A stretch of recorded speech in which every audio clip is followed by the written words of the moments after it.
colonel, he served our country for more than 32 years. He has served as a bomber squadron commander, bomb disposal technician, Joint Chiefs of Staff Operations Officer, assisted the National Security Team with the campaign plan for the global war on terrorism.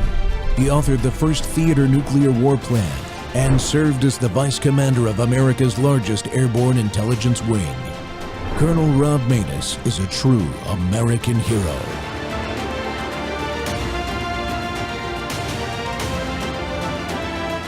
This is Rob Maness Live. I'm worried that we are in a state where there are unbelievable things happening in the world, where Trump is destroying the global order. And I also think that Trump is basically on Putin's side in this. I'm afraid we can see consistent policy from Even January. with this action now? He oscillates back and forth, and there'll be moments where he says in March and July, I'm very angry with Putin and I'm going to do something. And he's now sanctioned 2 major Russian companies. But this is on top of huge amounts of US sanctions, which are already in place. In the end, what I think he hopes is to get a deal which will probably be a pro-Putin deal. It will be a deal that will cede most of eastern Ukraine to Putin and will leave Ukraine in a very vulnerable position and Europe in a very vulnerable position. And I'm worried we're getting a repeat, in a sense, of what he did with Gaza, which is he will declare peace and victory when it isn't really a peace at all. It's him putting a little bit of pressure on a strong man, but in the end, giving the strong man what he wants. Trump is destroying so much of what we've built since the Second World War. He's still in NATO. And this is Britain and Europe's and opportunity. He's still supporting with military aid Ukraine. And we need to dream big about not just Ukraine, but about democracy and international laws and the United Nations. This is our moment. Welcome back to Whistleblower Wednesday. The Rob Maness Show is live on Worldview Tube and our X Spaces simulcast. Well, peace is at hand, or is it? Let me repeat what my British deep state operative just said. Trump is destroying the global order. Trump is on Putin's side. Trump wants a deal, a pro-Putin deal, putting Ukraine and Europe in a vulnerable position. He said, I'm worried we'll get a repeat of what he did in Gaza. He'll just declare peace and victory when it really isn't a peace at all. Trump is destroying so much of what we created and built since World War II. All the whining. But President Trump says Putin wants to do business with the U.S. and make Russia prosperous, adding that he expects to end the war within a few months in a very recent interview. I think he sees China's Xi through a similar lens, not exactly, but similar. And that's why he's guarded when he discusses if the U.S. will defend Taiwan if China attacks him. Trump wants to keep the peaceful pathway open in our relationship with China. It's obvious. President Trump has proven that tariff leverage can be used to stop or prevent wars, too. It can bring jobs and investment back to the U.S., and most importantly, open overseas markets and increase manufacturing here at home. Supreme Court's having a hearing about tariffs right now. Well, my guest today to discuss all this is National Security Strategist David Pine. David is a former U.S. Army Combat Arms and Headquarters Staff Officer. He oversaw armaments cooperation with the former Soviet Union, Eastern Europe, the Middle East, Africa, and the Americas. He currently serves as president of the Task Force on National and Homeland Security. David, welcome back to the Rob Maness Show. Hey, Rob. Great to be with you today. Well, I have to lead with this because of the news from last night. Just this real quick question. I don't want to get too far off subject, but it actually relates. Are they wringing hands in your part of the country about the communist, Marxist jihadists being elected mayor of New York City last night, like I'm seeing around other parts of the country? You know, I haven't talked to a lot of my conservative friends about that, but those were just stunning results. As we've discussed in a different forum, a Muslim lieutenant governor who speaks Arab and it just acts more like a a non-citizen, perhaps a Islamist supporter. We saw, obviously, Kami Mandani, who's who's mayor-elect of New York City, our largest, our largest city in the country. This is a seminal moment and kind of a major red flag for potential Republican loss of the 2026 midterm elections. Yeah, I'm not so sure it's that because the blue state governors races, I mean, they were long shots anyway. I went up to New Jersey. I knew it was a long shot. So did everybody else that was stumping up there over the last few days. But, we put the work in, and obviously the strategy could be better because not enough Trump voters showed up. You can see by the counties in New Jersey especially. But the Muslim lieutenant governor in Virginia, that one caught me by surprise. I was I was not aware that we had a hijab wearing, Arabic speaking, Muslim momentum woman that was about to be elected. It's amazing what's happening in this country. It just shows that we've got to work harder, and we have to address these things because these are threats to our internal security, David. They really are threats to our internal security. And the threat is even greater than the average citizen believes. I can guarantee it. Yeah, you're absolutely right. And I wouldn't even describe the Muslim threat as the greatest internal security threat. As you stated multiple times in your show, we have potentially 100,000 military-age Chinese men in our country that were admitted by the Biden administration in I think the final year or two of the Trump administration, but really during the Biden administration. And that's enough manpower. If they were all PLA special forces and airborne troops and PLA army troops, that's enough manpower to man two entire PLA group armies right here in our country. And to my knowledge, President Trump hasn't taken any decisive action on that front, even though he's done an outstanding job on border security overall, and no more Chinese men have crossed on his watch. Yeah, I'm not sure, but hopefully it was part of the discussions with President Xi when he met with him in private.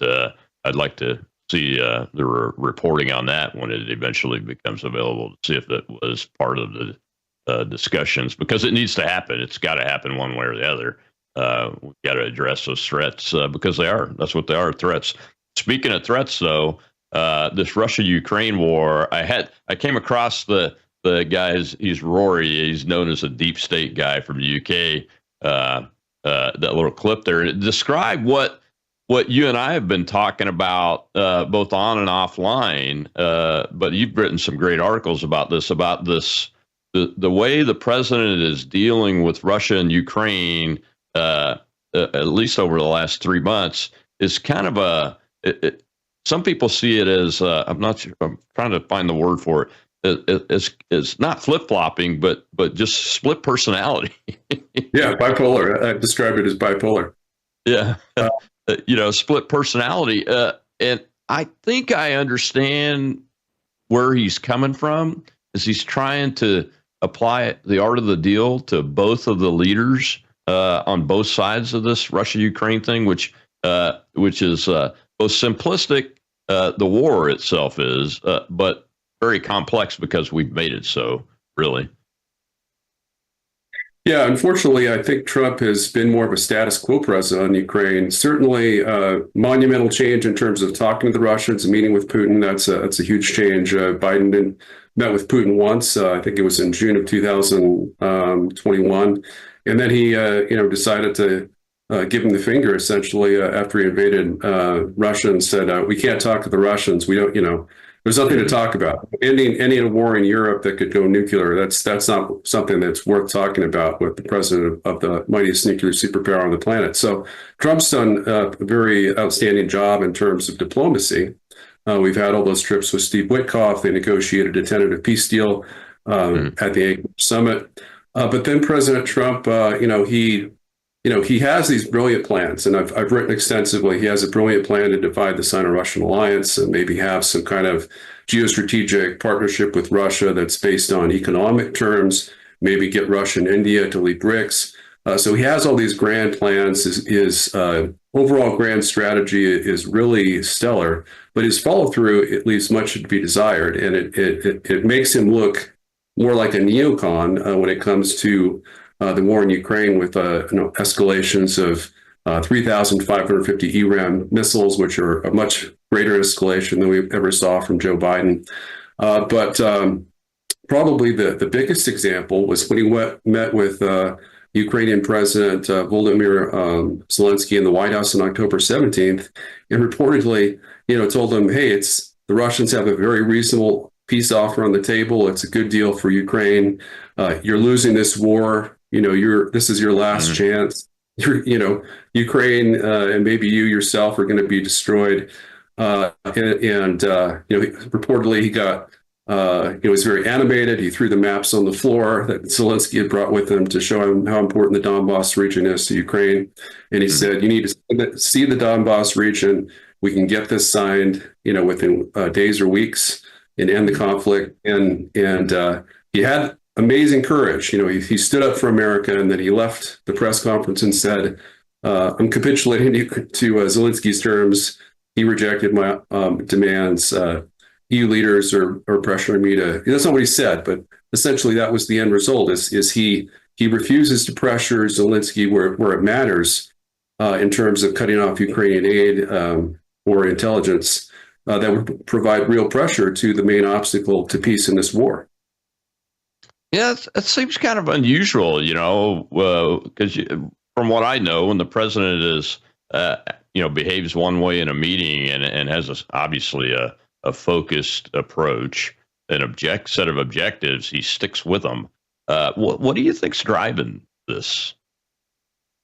Well, I wrote an article back in November when he picked Rubio as Secretary of State, and of course, Kellogg is his Russia-Ukraine special envoy, and also Ratcliffe and other Waltz, of course, all of these neocon dead enders that have been pushing him, especially Rubio. Rubio has really come out. Rubio was reportedly, I think it was in the Financial Times, they said that it was Rubio, the Deep Six, the Budapest Summit, that convinced Trump to ditch it and ditch all peace efforts with Russia and use this maximum pressure campaign with the sanctions on Russian oil giants and greater arms shipments to try to quote unquote bring Putin to the table, when we know that Putin's been sitting at the table and has had an offer in hand that Trump privately, this is multiple source, thinks is reasonable and is good for Ukraine and good for America. But he doesn't want to be seen as appeasing Russia, I guess. And so he's afraid of, if he pressures Zelensky into accepting the terms by cutting off arms shipments long term, I think he's afraid of being accused as being weak. Yeah, it's unfortunate because, I'm glad I opened with the election last night, because really, a lot of people are saying, hey, we like what the president's trying to do on foreign policy and everything, but his administration has been almost entirely focused on foreign policy. Even the immigration effort is in part based on foreign policy. And while price of gas is pretty low right now, other prices have not really been coming down. And they'd like to see him focus more on the domestic side of this. But I think this Russia-Ukraine war is such an important issue. He's right. He has to put his focus on this. Yeah, and the sad thing is, like I said, he has these great plans. He has this tremendous good sense that's just Reaganite. He senses that he can make peace with the Russians, maybe with the Chinese over Taiwan. One of the things that maybe we can talk about later in the program is that China had these three massive air naval blockade exercises during the Biden administration, but since Trump came to power, they haven't had any. And the reason is they had all those reactions to statements by Taiwanese President William Lai. And Trump, for whatever reason, President Lai hasn't made those kind of inflammatory statements to China.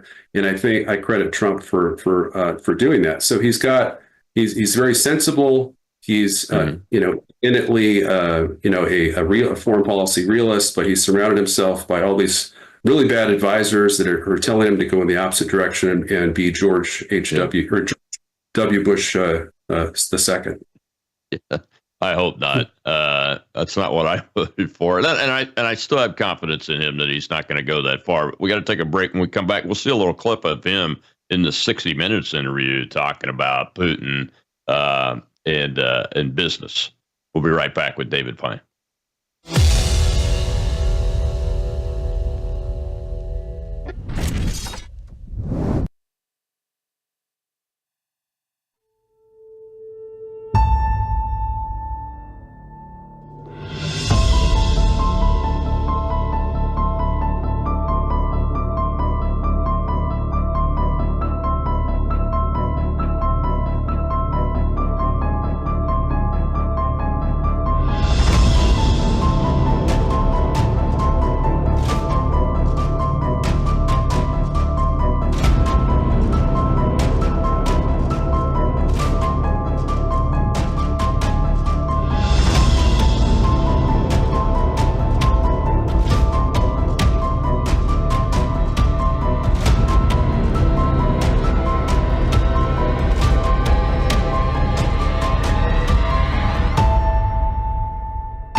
It is working with Putin, I think. I did different with him because we don't do very much business with Russia, for one thing. You know, he's not like somebody that buys a lot from us because of foolishness. And I think he'd like to be. I think he wants to come in and he wants to trade with us and he wants to make a lot of money for Russia. And I think that's great. That's what I like. Can we get it done in a couple of months, do you think? I think we're going to get it done, yeah. I think he really wants to do business with the U.S. But it did work with India and it did work with Pakistan and it did work with 60% of those countries. Welcome back to the Rob Maness Show. You know, is peace at hand or not?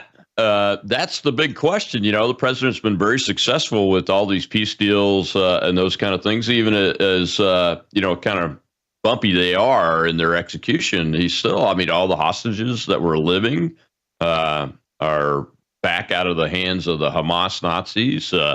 Many of I think all but about 7 of those that unfortunately are deceased are back. The latest one was a young Israeli American man.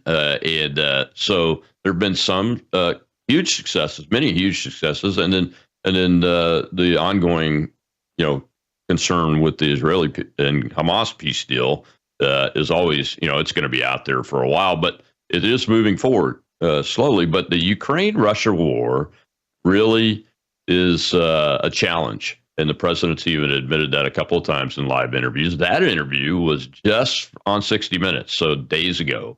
And I like what I'm hearing because it's what my guest today and I have been talking about for some years now about the approach to this that we hope President Trump takes. And that is giving Putin something to embrace that's a positive, like in helping his economy, increasing, their prices, increasing prosperity for the average Russian citizen, those kinds of things. And that opportunity to do that, I think, is something that I have thought for some time, and obviously the president does too, that Vladimir Putin and those that are leading the country of Russia really desire it. And that's a potential negotiating opportunity and opening to get these two sides to stop killing each other. David, welcome back. That's just days ago. And we've seen all this back and forth between Zelensky and Putin. And then you mentioned that Rubio's the one that got him to cancel the Budapest summit. Well, if he's still talking that way, that's what I thought the Budapest summit was going to be all about. What's going on here? Yeah, I mean, the Budapest summit could have been the signing ceremony for the grand deal that President Trump negotiated with Putin, largely at the Anchorage summit. And Trump even told Zelensky, we had this deal at the Anchorage summit. We got along well. He made some major concessions. He gave up 2/3 of his territorial demands against Ukraine, asking only for another 1% of Ukraine's territory, which would bring Russian control of Ukrainian territory from 19 to 20%, giving up his demands for another, I think, 2% of territory in Zaporozhye and Kherson Oblasts, being willing to offer, return all the territory from 3 additional oblasts, where Russia's have about 400 kilometers or so, or maybe 500 kilometers of territory. But he really tried to drive home that Ukraine's losing. I mean, Pokrovsk, the fortress city, is essentially surrounded by the Russians, along with other areas, other Ukrainian pockets where the Ukrainian army is at risk of losing another 11,000 troops around it. At this rate, the Ukrainian army is losing an estimated 15,000 net troops a month. And in terms, when you consider permanent losses, severely injured, killed in action, desertions, minus recruitment, it's about 15,000. And so essentially, Ukraine is already outnumbered 3-1, according to Ukraine's armed forces commander, General Syrskyi. And they will literally run out of troops at this rate by late summer or early fall next year. And one British commentator recently stated that they're not likely to last until spring, and that may be accurate. But, President Trump, the more he pursues this neocon policy against Russia by escalating Biden's war in Ukraine, the more he pushes peace out of reach. And the Russians certainly see that Trump appears to be giving up on peace right now, and that's very unfortunate. Has he actually pulled the trigger on the bigger sanctions yet, the maximum effort sanctions yet, though? I mean, I haven't seen anything that confirms that. No, just targeted sanctions right now. It looks like, Lindsey Graham's, stupid U.S. economy destroying Russia's secondary sanctions bill is stalled in the Senate. Not stalled. It has 85 supporters and sponsors, including himself. 85 idiots in the Senate, 15 America First conservative Republicans. It's a foolish policy. I think Trump is wise enough to understand that those kind of sanctions are going to be very counterproductive. Although he has targeted India. And India has been pushed farther into the Sino-Russian alliance with meetings not only with Putin but with Xi himself at the SCO meeting that they perhaps might have skipped. Actually, I think it was separate from the SCO meeting. So that is moving when you're uniting our enemies. I mean, that goes exactly against Sun Tzu's principle in the art of war. We want to be weakening our enemy alliances, and Trump wants to do that, but he seems just clueless on how to accomplish that, unfortunately. So do you think that it is it's a personnel issue for him? Because, I mean, I'm seeing what you're seeing is that the grand strategy is really exceptional, to be honest with you. Across the diplomatic, informational, military, and economic pillars, but I just don't see the execution piece of it at the level that the president wants it to happen. Or is that what you're seeing? That's exactly what I'm saying. And there's some irony because J.D. Vance, of course, he was Trump's best decision, his best pick. He's going to be a great America First conservative president. I think he's even stronger than Trump on those terms. He was the leader of the anti-Ukraine war opposition in the U.S. Senate before he was nominated and elected as vice president. And yet, if we'd had a switch, if Rubio had been VP and Vance had been put in charge of foreign policy, I think a lot of these unforced errors wouldn't be happening. We have Marco Rubio that's not only Secretary of State, but he's in a Kissingerian role where he's also serving as interim national security advisor, not merely for days or weeks, but for months and maybe years. Trump initially stated it would be 6 months. Those 6 months have passed. But I've seen no reports that he's planning on, nominating a national security advisor. And what I've heard behind the scenes is that Rubio has focused more on his national security job than even as Secretary of State, because you can't do both effectively. Those are both full-time jobs. the National Security Advisor's job is to coordinate national security policy and strategy. And he's really driven Trump in the wrong direction, as we've seen with the cancellation of the Budapest summit and various other actions. Yeah, I mean, I've been concerned the last 10 years about seeing the State Department, especially in the Biden administration, seemingly leading military operations and being the lead agent for that. And that's not their function. Number one, I mean, obviously they're the foreign policy arm, but to actually take the lead role in national security and military operations really seems antithetical to me. Yeah, you're absolutely right. It's not their function, but because Rubio is dual-hatted, it's become increasingly that way, and they've returned to I guess a Department of State type dominance, at least in terms of the Secretary of State with our national security policy and execution. So that's definitely a course correction that I'd love to see resolved. So I think the president. This is my guess. My hope is that the president's going to take the reins on this even more. And I don't see him removing Rubio or even Keith Kellogg, but I do see him getting fed up with this crap and pulling the reins on those guys and just starting to do the tactical job myself. So if he's really talking about this Putin discussion on manufacturing, economics. Not necessarily manufacturing, but their economic carrots.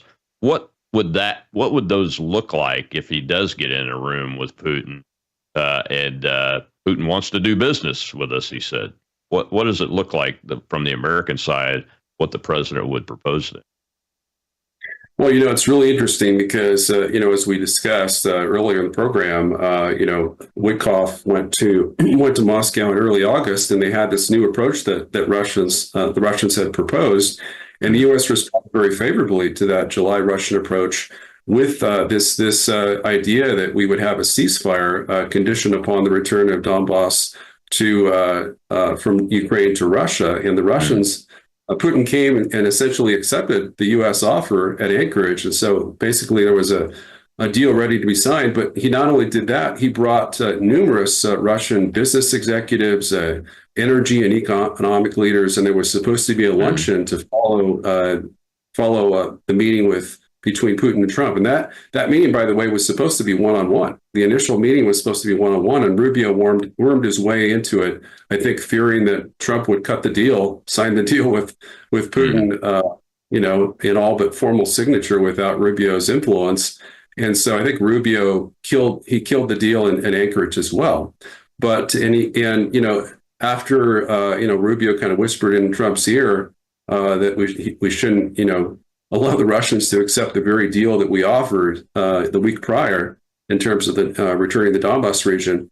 Putin proceeded to give a long history lecture on the importance of the Donbass to Russia, and Trump kind of tuned out, and he decided to cancel the afternoon meeting.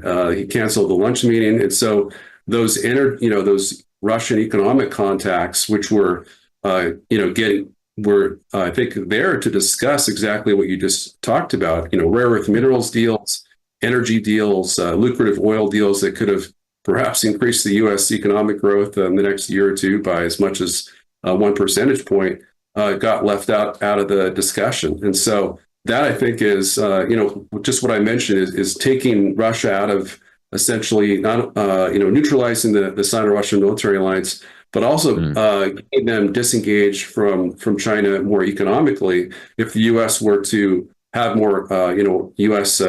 investment and technology sharing in the Russian Federation, and these kind of lucrative energy and infrastructure deals and rare earth mineral deals that would actually increase U.S. security and kind of break our dependence from China, that's what needs to happen. But it's never going to happen unless Trump has the courage of his convictions to pressure Zelensky to make peace with Russia. And at this point, he's been unsuccessful in getting Zelensky to make even the most minimal concessions to peace with Russia, unfortunately.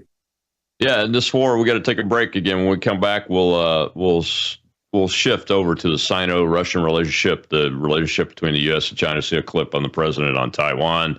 I think from the 60 Minutes interview is where I believe that's from. But my guess is David Pine, and that's right.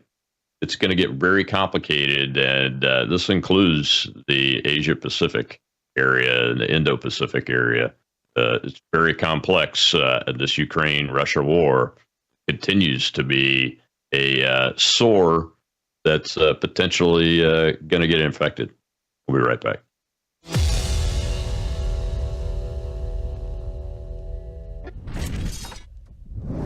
News is moving faster than ever, and so are we.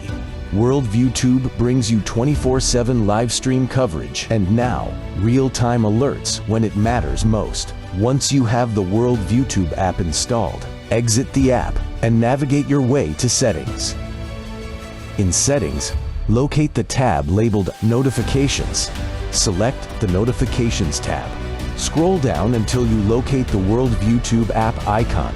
Select the tab, and here you can turn on and customize your notification experience for the Worldview Tube app. News doesn't wait, and neither should you. Turn on push notifications to stay informed. Every headline as it happens.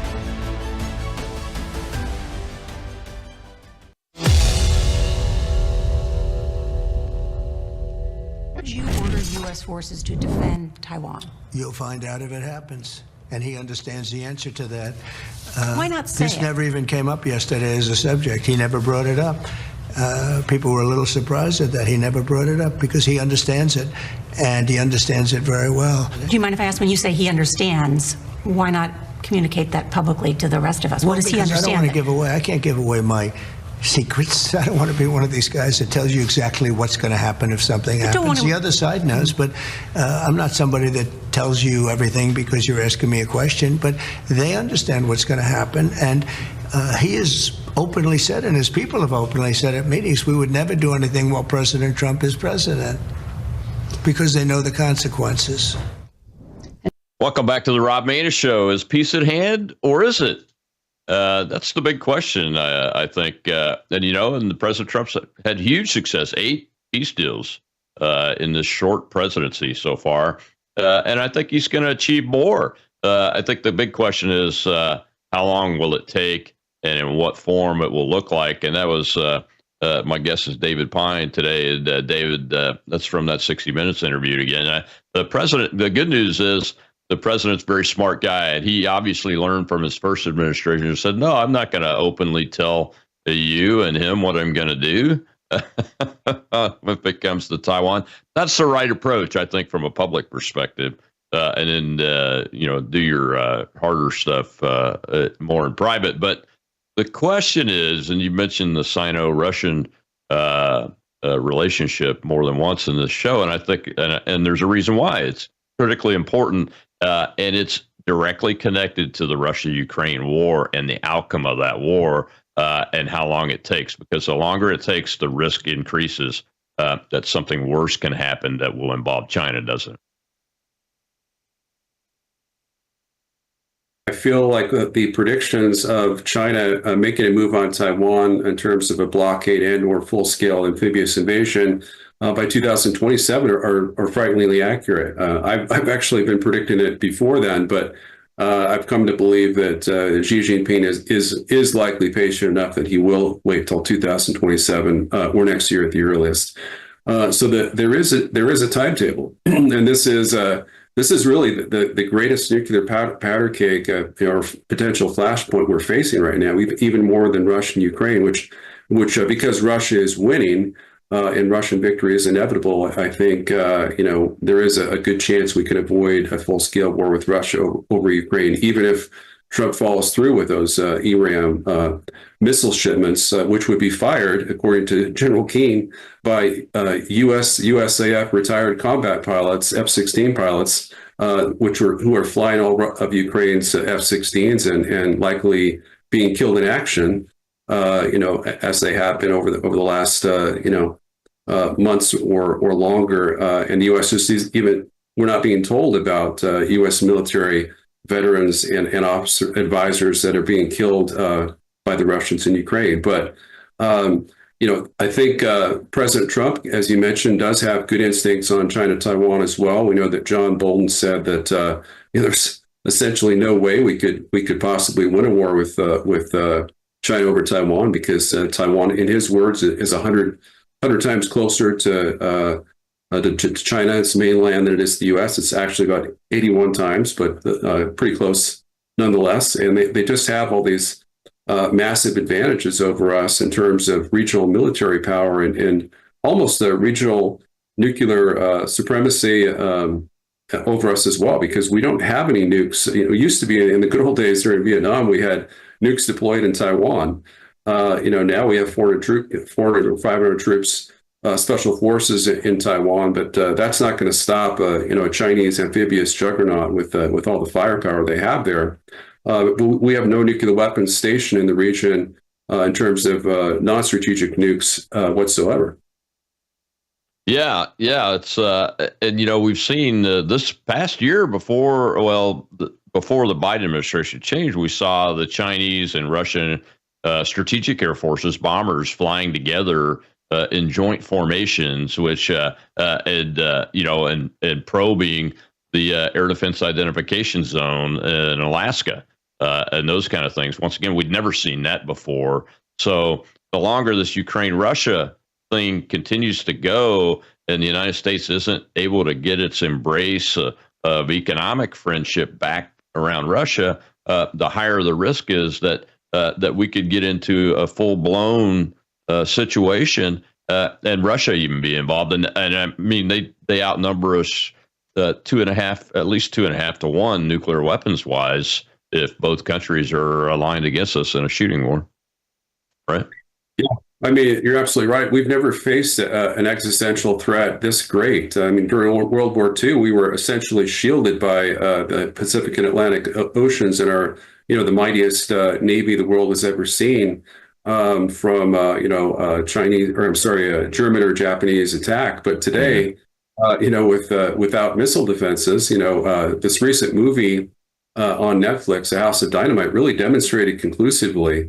Of course, there were a few inaccuracies, but it demonstrated that it's possible that even if North Korea shot a single missile at us, we might not be able to stop it, and we could lose 1 million lives in Chicago or another U.S. major city because we only have 44, global or ground-based interceptors at Fort Greely, Alaska. That's optimized against a North Korean attack, and likely can only shoot down about 11 missiles or warheads.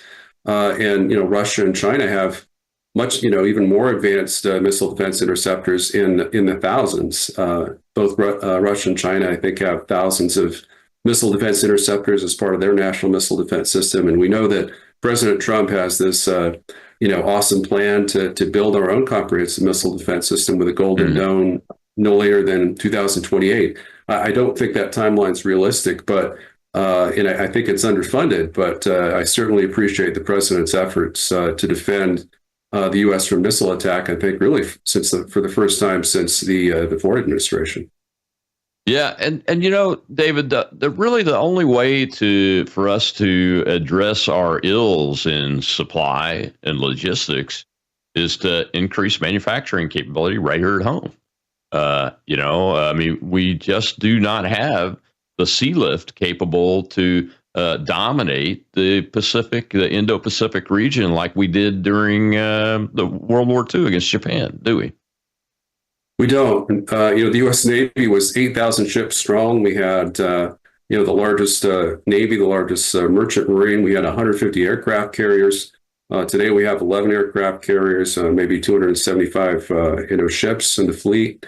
But we're outnumbered in terms of merchant marine by 63 to 1. China has 63 times more merchant ships than we do, and their supply lines would be far less, 81 times shorter supply lines if you measure the distance between San Diego and Taiwan versus Fujian province and Taiwan. So there's so many reasons why a U.S. victory against China in Taiwan would be impossible, and we would likely come under a massive cyber and counter space attack on day one of major combat operations that would essentially take out the U.S. and break us apart and have our government collapse. So I think Trump does, he did campaign 53 times. He said he was campaigning to save America from World War III. He was very sincere about that. That was in reference, of course, to the Russia-Ukraine war that Biden started, and Trump has decided to continue and escalate. But he has those same views about China. I think he doesn't view, he views Taiwan as very important. He wants to see it independent. He certainly has made efforts to do that, but I think he's continued to suspend, weapons deliveries to Taiwan. Those weapons deliveries have been stalled almost for a decade between Obama, Trump, and Biden, and I think that's kind of a peace overture to China, which Xi may appreciate it. And it's those kind of measures, unfortunately, that are our greatest chance of averting a military catastrophe with Taiwan, because a lot of people say that we can't allow Taiwan to fall, because if that were to happen, then our alliances would be in question. But in my view, if we went to war with China over Taiwan, the first countries to fall would be our frontline ally states in Japan, the Philippines, South Korea, and perhaps others. And those would essentially, I've heard that Russia actually has joint invasion plans with China for Japan, Alaska, and Hawaii. So do I think those plans would be operationalized in the event of war? I think that they probably wouldn't. But certainly if China were to destroy the U.S. with a cyber or a super EMP attack, I think the Russians would take back Alaska and not really have to worry about us anymore. You mean they would break the sale? Because we bought Alaska from them, didn't they? Didn't we? But I see your point. Yeah, I'm just being facetious there. But bringing the picture, focusing this picture a little bit when discussing a U.S.-China war, we continue, as you mentioned in the first segment, with this maximum effort sanctions deal, pushing on India, and continuing to let this Ukraine-Russia war fester like it is. If something were to happen and the Chinese were to do that and we respond over Taiwan, China's overland resupply routes are already built in, because they've got these great relations with India and Russia, right?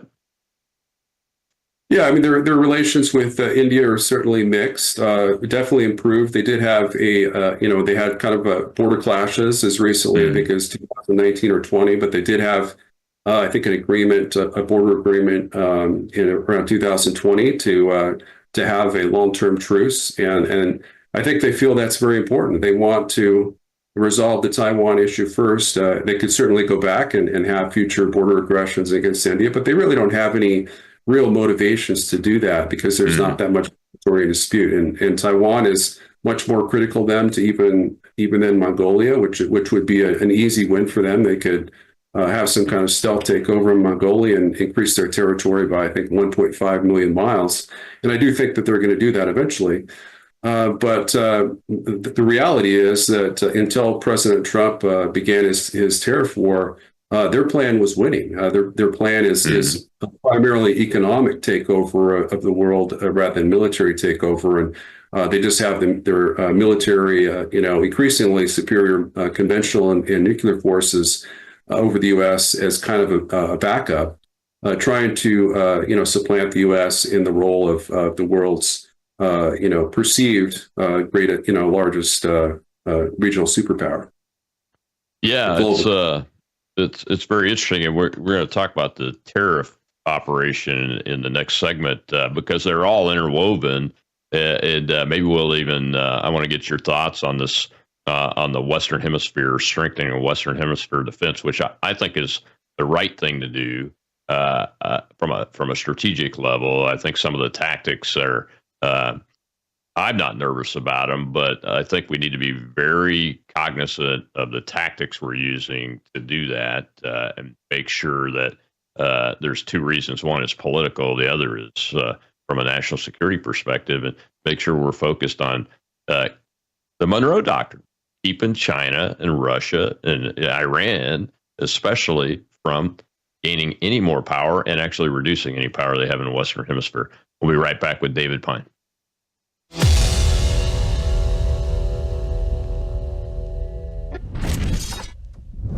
We have a big announcement, folks. It's called Bella Melt. In the first week, you lost 3 pounds on this, right? That is correct. Your GLP-1 is a natural hormone that's in every single one of our bodies. And your GLP-1 lets you know if you're full. It's a satiety hormone. So when your GLP is working properly, it does help suppress your appetite as well as reduce those cravings. So what it's going to do best is it's going to reduce your sugar cravings or any other cravings you have in your body. It's going to suppress that appetite. But where Melissa got the most benefit, I think, over the last week was the L-carnitine. The L-carnitine tells your mitochondria, this is where you make, we've talked about it before, this is where you produce energy in your cells.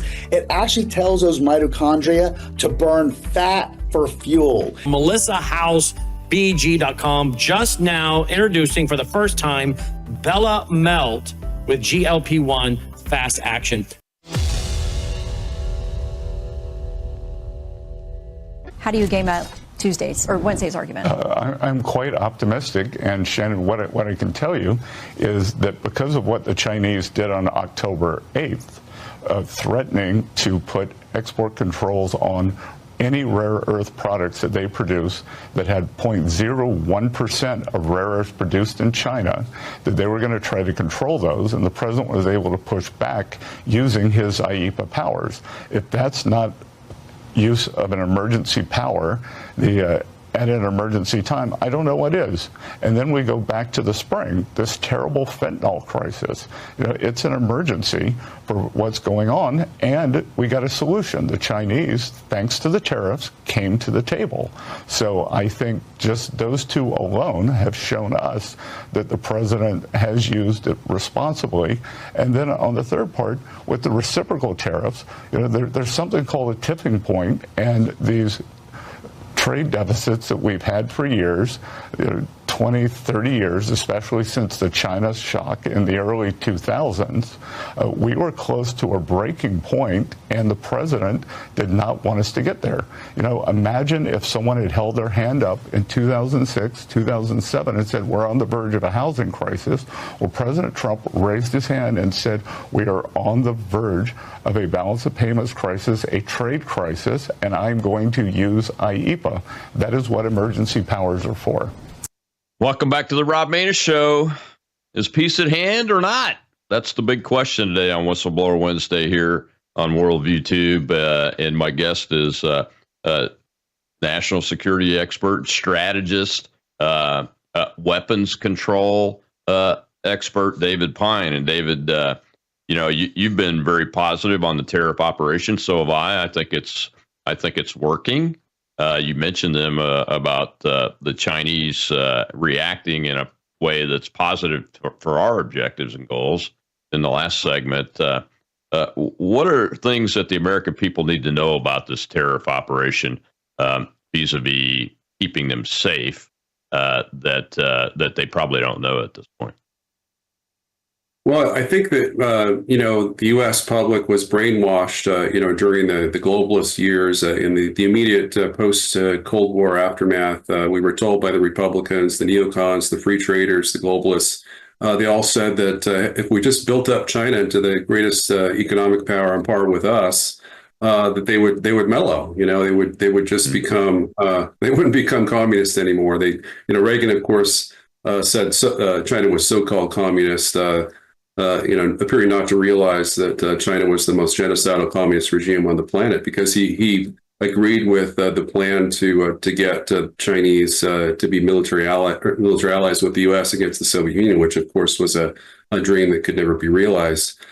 But China is it's an enemy of the U.S. But I've always said that instead of trying to have a military confrontation with the U.S., we should focus on a trade war. And, I think the Chinese respect us. They have us, really in a bad situation with, in terms of 80% of the rare earths, and really just I think there was, I worked for Vivek Ramaswamy as his defense and foreign policy advisor, and he gave a speech in which he said that there was 33 critical components in our advanced weapon systems, and he said that over 20 of those were sourced from China.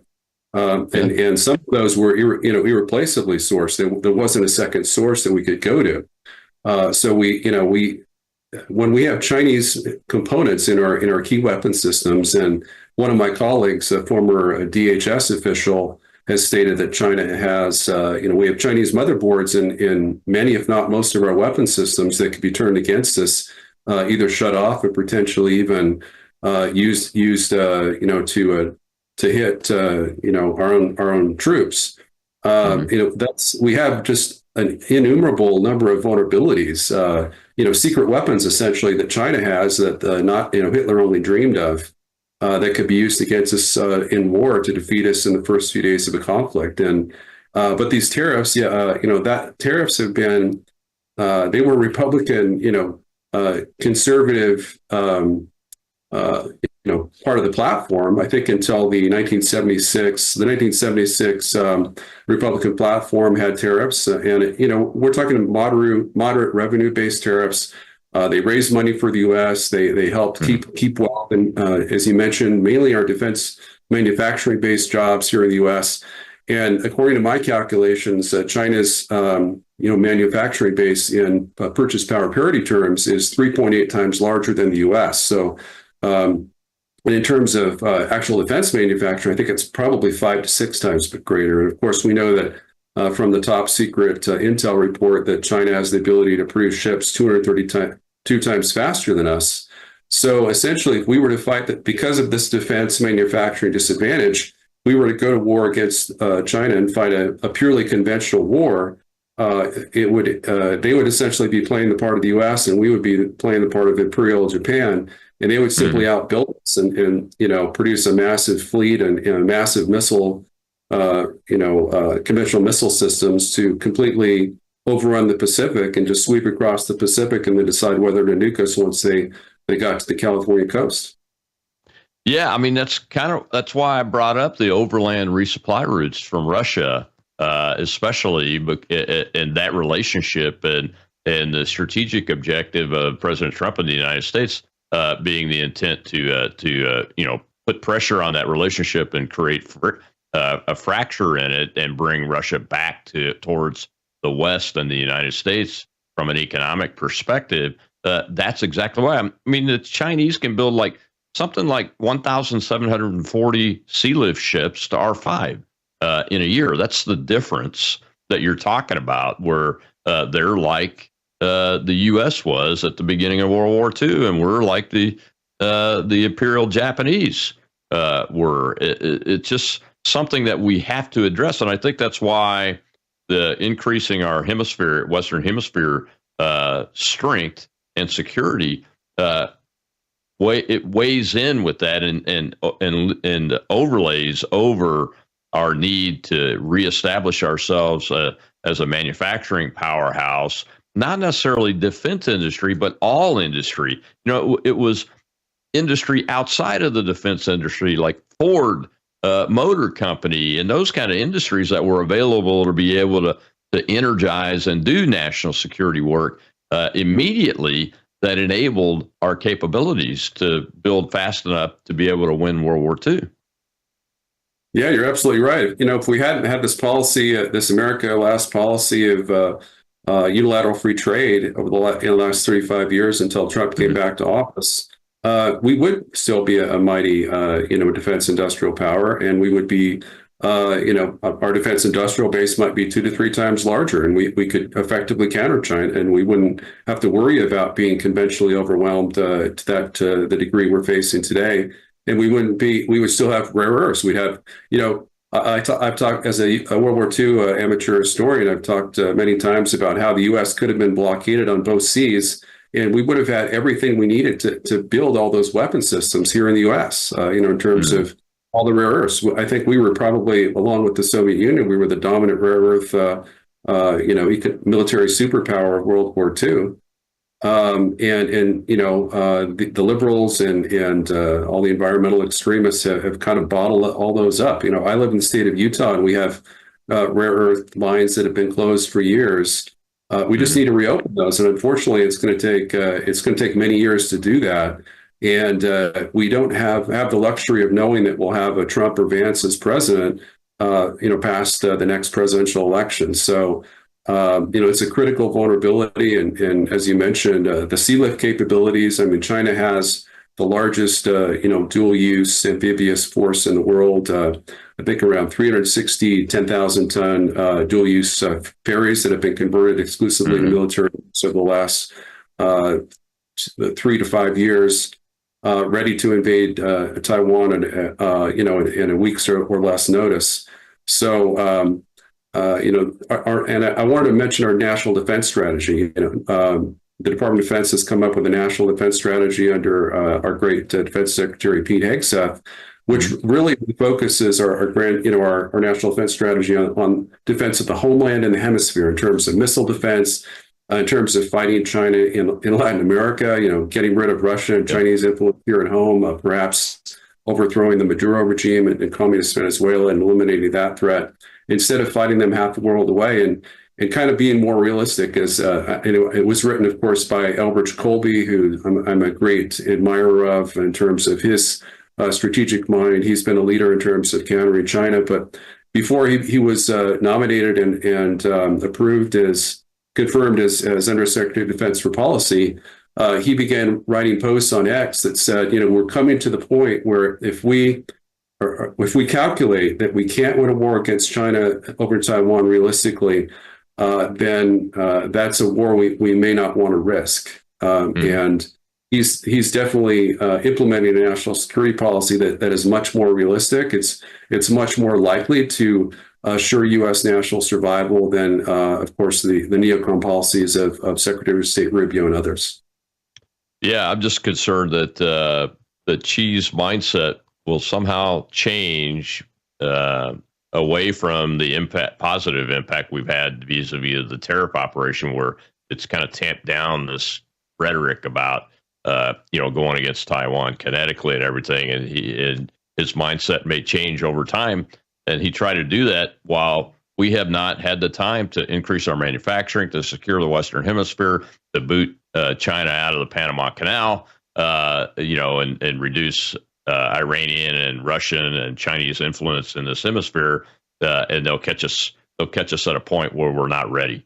That's the issue. And I completely agree with Elbridge Colby. I think that's what he's thinking about, is that concern right there, is that do we have enough time and space to rebuild ourselves and reestablish Western Hemisphere security strong enough to first deter China, and then if they decide to do something, to be able to defeat them if we need to. And we are far from being able to do that right now, but there are processes underway to try to increase those, all not as fast as I would like them to be, but there are.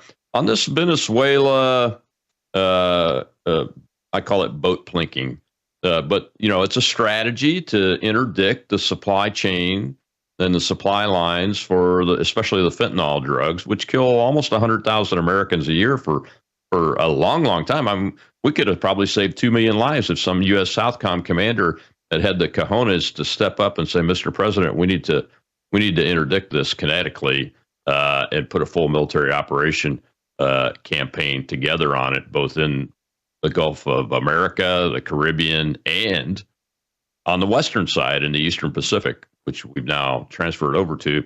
Do you see that expanding to any ground targets? And I've long advocated that we should be using our special operations forces to strike ground targets of the cartel terrorist organizations, no matter where they're at. But I'm not sure we'll ever see that happen. Yeah, I think that's likely. I think the cartel operations that are Chinese backed, of course, are occurring mainly in Mexico and northern Mexico near our border. And as you mentioned, at least 75,000 young Americans have been killed by fentanyl every year for the last 3 or 4 years. So that's hundreds of thousands, at least 300,000, I think, that have been killed by Chinese supplied fentanyl through the cartels. They provide the precursor chemicals at wholesale costs to sponsor that, and it's their official policy essentially to kill us off, at a low rate as one of their, unconventional warfare capabilities and measures.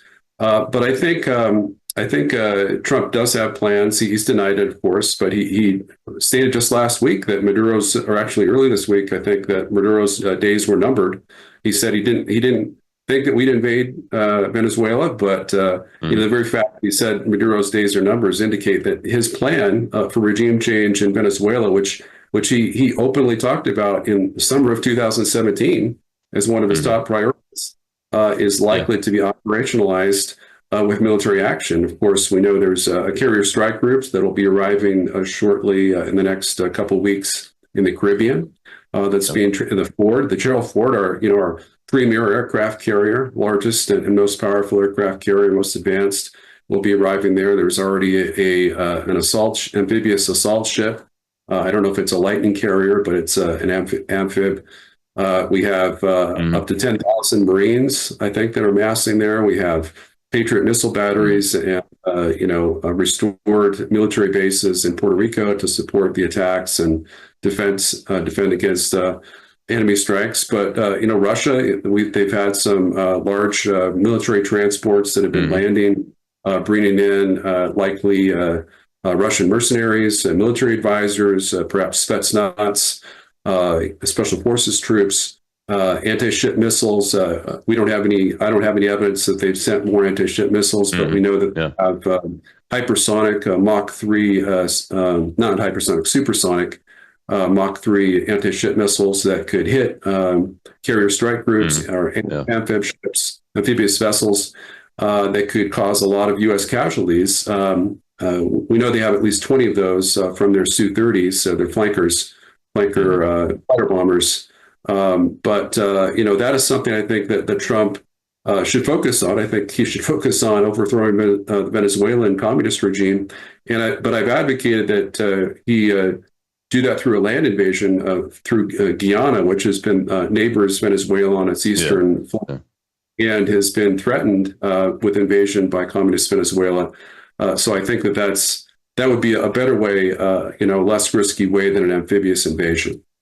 Yeah, I think so. And we don't really need to use U.S. troops to do that. The Guyanans, we could get a system in that. But more importantly, I think pressuring Maduro to just step down and let the legitimate elected officials take control again and reverse this communism in that country would be the best way to go. Well, David, thank you very much. We appreciate your effort and hope to have you on again soon as the situations develop all around the world. And tomorrow's Truth Thursday, we'll be talking to a U.S. Army Lieutenant Colonel that has been fighting the weaponization of government against him for 15 years. I'll see you then.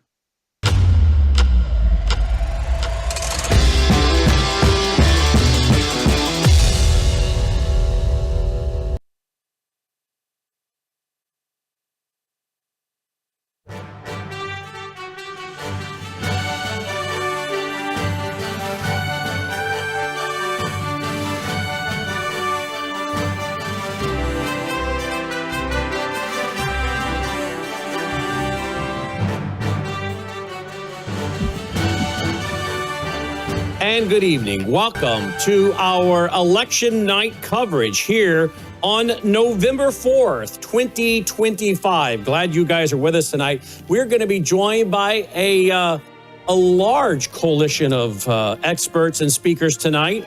We're going to have with us Michael Reagan. Michael Reagan will be with us. Mark Mitchell, the lead pollster at Rasmussen, will join us here. First up tonight, we're going to be joined by Hadia Miramonde. She'll join us. Robert Spencer of jihadwatch.org and more. And of course, joining me tonight as co-host is going to be our very own Annie Cyrus, who has also worked with Logan to produce tonight's broadcast. Glad you are with us.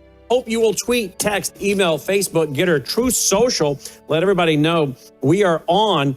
And we're going to be covering the big elections tonight in Virginia, New Jersey, and of course, the one everyone's watching, New York City.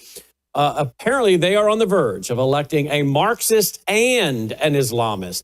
I think we even have the race for mayor in Minneapolis to cover tonight, because I think that guy is also a Marxist and a Muslim as well. So we have a lot to get to tonight. We're going to ask Annie Cyrus to join us in just one moment, but due to the fact he has a pressing schedule tonight, we're going to go right away first to none other than Mark Mitchell, lead pollster of Rasmussen. Mark, welcome to the broadcast. Thanks for being with us tonight. Yeah, really great to be here. Great to have you with us. No surprises. No surprises at all. Really? No surprises at all. So they've already called the race for governor of Virginia, correct? Yeah. Spanberg's blown it out of the water. And I just saw Decision Desk actually called New Jersey as well. I'm trying to get the results now. But, I mean, it's, 25, 30% of vote reporting, but people are using statistical models and comparing it to past turnouts. Again, neither of those candidates, the Republican candidates, were at any point in time up in any poll that was published through Real Clear Politics. And so the only chance they had was some kind of turnout surprise where even more independents turned up for Republicans, or where, they got a Republican presidential election style turnout, but the Democrats didn't. And the truth is that the Democrats just want to own Trump. They want to own Republicans, and they turned out to vote right now. And I don't really think that the Republican Party gave voters a reason to convert from a Trump voter to a Republican voter. I think that's just the reality. And so the big surprise is, look, they're two blue states, and people could say they were purplish because of 2024, but I mean, it doesn't look that way. And so hopefully this is a wake-up call for the Republican Party, who really loves cope. They really like to, pat themselves on the back for a job well done. But I think we can look at 2025 and say, well, D minus. That's where we're at. D minus. Now, do you think the issue, what is your polling showing? Is it really more about the economy? It's the economy, stupid. Isn't that what George Carvel said back in George H. Bush day? It's the economy. Is it the economy, or is it more than that? James Carvel. That was his name. James Carvel said that. Yeah. It was the economy. Is that what's going on right now or not? I mean, yes and no. The one word answer is the economy, and then there's 5,000 words. You know what I mean? And it's all of this stuff that we all look around and know about our situation. Society's fraying, everything's falling apart, but just economically, wages have stagnated for 20 years. We've offshored every job. The housing crisis is ridiculous. The price of groceries is through the roof. And most pollsters will try and paint a broad brush and say, yeah, economy is the number one issue. Or then they'll say, okay, well, yeah, rising prices is the number one part of the economy. And then so the Trump administration will try and bring down the price of eggs, and they'll have Bessent go out there and talk about how great it is that we've clamped down on inflation. But that doesn't fix the fact that it's still $400 to go to ShopRite and get groceries. And so, no, the problem has not been fixed, and nothing that Trump is doing, in my opinion, is going to be enough to really fix that problem. Well, what does it take? Probably complete economic upheaval, probably brutal pursuit of monopolies, probably unbelievable amounts of protectionism that make what we've seen already pale in comparison. And unfortunately, it's all going to get shut down by judges. And have the judges done anything? No. How about canceling all visas? How about tripling the size of ICE? It's just not enough. And I knew the window was going to be small. And I think basically what I'm hearing out of the White House is that they agree that they wish to have gotten more stuff done by now. But we've seen, again, this was a referendum on the collapse of the American dream, about institutional trust, and about the way things work in Washington, D.C. One of the questions we asked in the fall was, do we need massive change, or do we need more just business as usual in Washington, D.C.? And this is an electorate that was, they voted Biden in. A lot of people liked Biden. But 75% said they wanted massive change in D.C. Only 20% said business as usual. And that was with Joe Biden in office. And so it's I look at what the Republicans are doing. I don't see massive change. I just don't. Government shutdown. It's a day from being the longest shutdown in American history, maybe 2 days. They're not doing anything. They're just voting in the Senate over and over again. Democrats, they got their government shutdown to jazz everybody up for elections. It's what's the game plan here? I have yet to see any inclination that the Republicans are working as a unified force and have any kind of strategy, period, whatsoever. And you could go and probably talk to Mike Johnson, and he'll give you a good game about how it's so hard and there's so many limitations. Well, we're literally talking about how Gen Z and a lot of millennials are becoming neo-Nazis because the system has failed them so much. Like, that's where we're at right now. I'm in the field this week. I'm going to go into the field with questions about whether we need a Caesar or not. And I think I'm going to get a lot of people who say yes. Let's not forget the point that the temperature got so hot in this country that 43% thought that a civil war or revolution was going to be likely in the next 3 to 5 years. So I don't have any other answer for Republican Party than you guys suck. You failed. You're not giving what you promised to America, because it's not just they hitched their wagon to Donald Trump. They actually voiced full-throated support for the MAGA agenda. And what are they doing now? They're trying to undermine it. Like, as we're sitting here speaking, the established and old guard Republican Party in Washington, D.C. is literally trying to undermine the MAGA movement. They want to bring it back to the way it was. They'll never win another election, but, you know, at least they'll still get the donor dollars, I guess. That's the game. And the social issues. Here we have the gal that is now, I guess, going to be the governor of New Jersey, Mickey Sherrill. Yeah, Mikey Sherrill. Or Mikey, is that how you say it? It's a girl's thing? What's that, Logan? Is my computer on a black screen? It wasn't probably plugged in, but it is now, I think. Let me know if you get it. But we have a clip from her. There we go. Here's a clip from her. Did any of these social issues come up in the race there in New Jersey? Listen to the gubernatorial candidate who is now declared the winner in New Jersey. Listen to this. Should parents have the right to opt their kids out of LGBTQ-related content in the same way that right now they can be removed from sex ed and health curriculum classes? Look, I believe that parents have the right to oversee their children's education. I would push an LGBTQ education into our schools. Parents have a right to opt out of a lot of things, but this is not an area where they should be opting out, because this is an area of understanding the background of people throughout our nation. And right now we see, for example, at the Naval Academy, an erasure of history. Wow, no opt-out for parents on LGBTQ. So if we're going to have, which is some of these schools, like the book, It's Perfectly Normal, which is like for 10-year-olds, if you were to show that illustrated book on television on a terrestrial station, you could be charged with obscenity. But we give it, there was actually a prison, it's in my documentary, Brainwashed America. There was a prison that wouldn't allow that colorized or illustrated book to come into the prison because it was considered obscenity. But we can give it to 10-year-olds. And if you were to show it on a typical terrestrial TV station, you could be charged. And yet, this woman who's going to be the governor of Jersey says, no, parents should not be allowed to opt out their children. We should be allowed to teach them all about gay sex and sodomy and grooming children. None of this comes up. I mean, it's only about the money. It's only about the economy. I don't know what to tell you. There's a holy war in America, and the two religions are liberalism and Christianity. That's the holy war. And unfortunately, Christianity is like sitting on the sidelines. It's not even fighting, in my opinion. And it's like, okay, God is good. He's going to win. Jesus is going to win in the end. But I look around and it's like, we don't live in a culturally Christian nation anymore. And it's by design. We all know that, right? But those people go to church. There are a lot of Christians that go to the church and they will sit there and listen to the sermon, and then they'll walk out of there with a radical left worldview.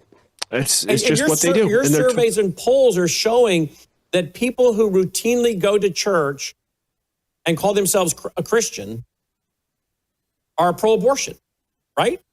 Yeah, 100%. So we polled 2 years ago on John 3:16. Do you believe that Jesus Christ is the Son of God who came to earth to save your sins? Right? Okay.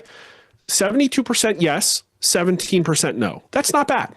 You say, wow, that's a pretty strong result. 65% of America still says they're Christian.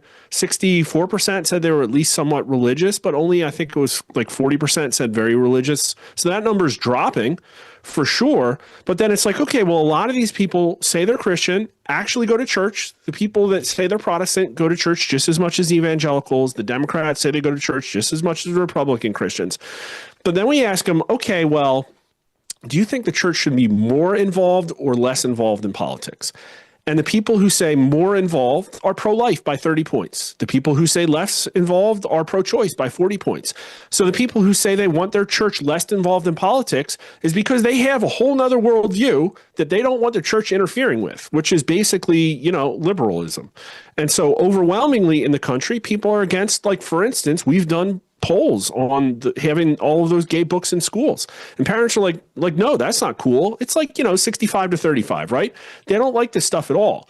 But, the Democrats, their religion tells them to do it. The religion of liberalism. And the religion is get Trump.